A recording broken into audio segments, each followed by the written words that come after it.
Well, obviously losing 4,000-point scores and one of our all-time greats from a rebounding with Ra. We have some challenges with some new faces out there, but I'm excited about some of our returners who are going to step up to the challenge with the new roles. And then we've brought in four freshmen and four transfers, and really excited about what they put on the floor so far. We've had 2 scrimmages against MAC teams, and we won 1 by 30 and 1 by 18. And I think that was a little bit of a shock to the group. I think we knew we'd be good, but we've shown it really early in the season. And so I like how they've come out with a hungry edge about them.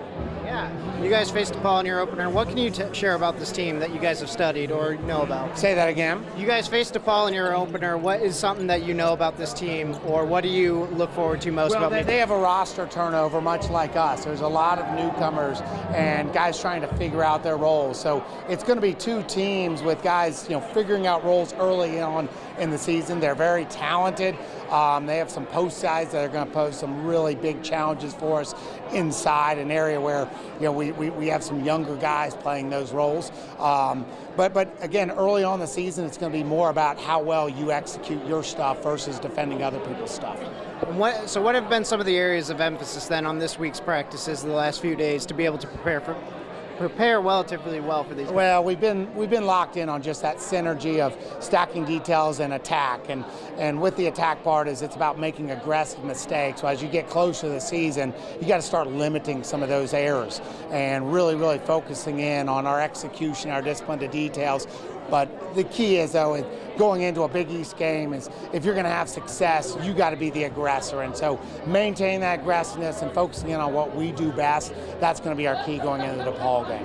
What's something you hope to take away from this matchup? What is something you hope to take away from this game when you walk away? From the DePaul game? Well, obviously we're going into every game trying to attack the challenge and win the game, but also just having some growth early on.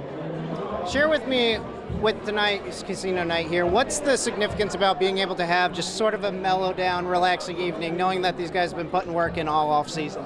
Well, I don't know who's mellow. Maybe these guys are, but it's funny. I'm a part-time basketball coach and full-time event planner going into the last 2 weeks as we kind of get organized. But this is our 9th year. This has funded our program, getting us to the next level, and just really proud of how Fort Wayne has embraced our program. And this has funded different trips from Italy to going to Portugal and Spain a year ago, raising our recruiting efforts and just creating a great experience for our players.